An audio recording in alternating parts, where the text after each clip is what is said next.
Ariel Célestin, technicienne au musée de la monnaie de la BRH. Et aujourd'hui, je vais vous parler de l'histoire de la gourde.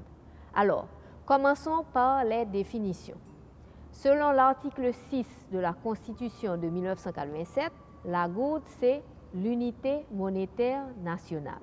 Et elle se divise en centimes. Donc, une gourde vaut 100 centimes. Mais d'où vient le mot gourde? C'est en fait la francisation d'un terme peso gordo qui, à l'époque coloniale, faisait référence à la monnaie espagnole, la monnaie de référence de l'époque, un petit peu comme le dollar américain aujourd'hui. La première pièce haïtienne, c'est la pièce de 100 centimes du président Christophe en 1807. Pétion, lui, va créer les billets de caisse en 1813. Ce sont les premiers billets de banque haïtiens. Mais malheureusement, il ne reste pas un seul exemplaire que l'on ait retrouvé.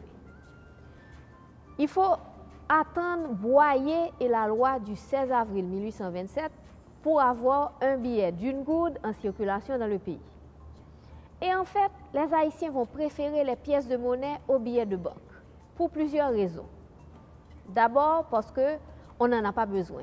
Il n'y a pas beaucoup de transactions avec l'extérieur et la population se débrouille très bien avec les pièces de monnaie. Mais surtout parce que la fausse monnaie est un problème tout au long du 19e. En effet, c'est l'idéal pour le gouvernement d'imprimer des billets de banque parce que c'est bon marché. Mais justement, parce que c'est facile aussi de copier la monnaie officielle. Rappelez-vous, à cette époque, les éléments de sécurité comme les hologrammes ou les filigranes n'existent pas.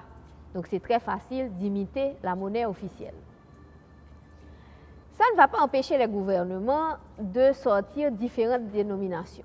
Vous aurez des billets d'une gourde, 2 gourdes, 4 gourdes, 5 gourdes et ainsi de suite jusqu'à 100 gourdes.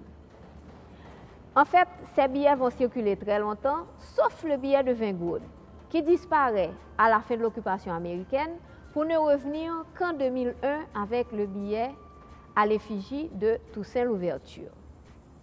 Un autre grand changement, c'est en 1995, le remplacement des billets d'une gourde, 2 gourdes et 5 gourdes par des pièces métalliques octogonales. Vous savez que la population les a rebaptisées adoquins. Il y a aussi le facteur inflation. Les valeurs faciales deviennent de plus en plus grandes. Ainsi, dans les années 80, vous avez 250 et 500 gourdes. Pour finir avec le billet de 1000 gourdes, le plus gros billet de banque jamais mis en circulation en Haïti en 2001. Merci de votre intérêt et à la prochaine capsule.